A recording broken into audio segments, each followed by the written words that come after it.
The USS EDSON was named after Colonel Edson, a World War II hero who was awarded the Congressional Medal of Honor for the Battle of Edson's, what was called Edson's Ridge on the island of Guadalcanal in the South Pacific.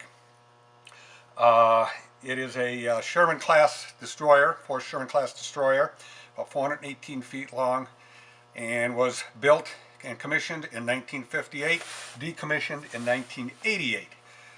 In its 30-year career, it spent a considerable amount of time off the coast of Vietnam supporting our troops on shore. The ship is not the Love Boat. The ship was built for back in the day for 18 to 25-year-old young men in the prime of their lives to go to battle and win a war. So we have a lot of things like things you need to step over around. You have to watch out for things protruding from the bulkheads and from the deck and from the overhead. It had a purpose in mind, and it wasn't like what we have today.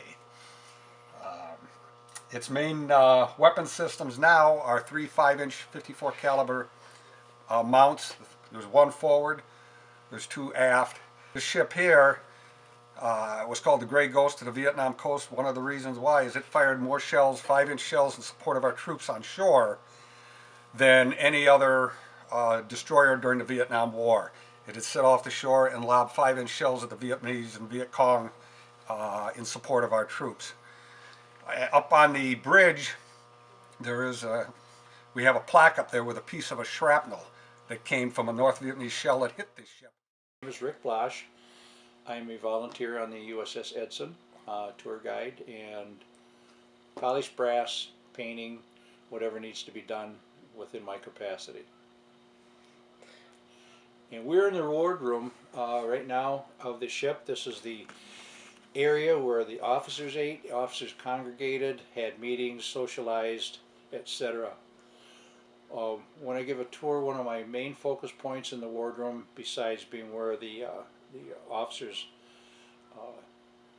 did meet, is on the port bulkhead. We have a display flag that was given to us in many of the artifacts that were stripped off the ship when she was in dry dock. And it was much to our surprise that we received this artifact and documentation.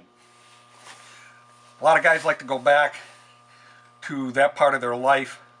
You know, there's tours now where you can go over to Vietnam and go to some of the old battlefields, and some of the guys will do that.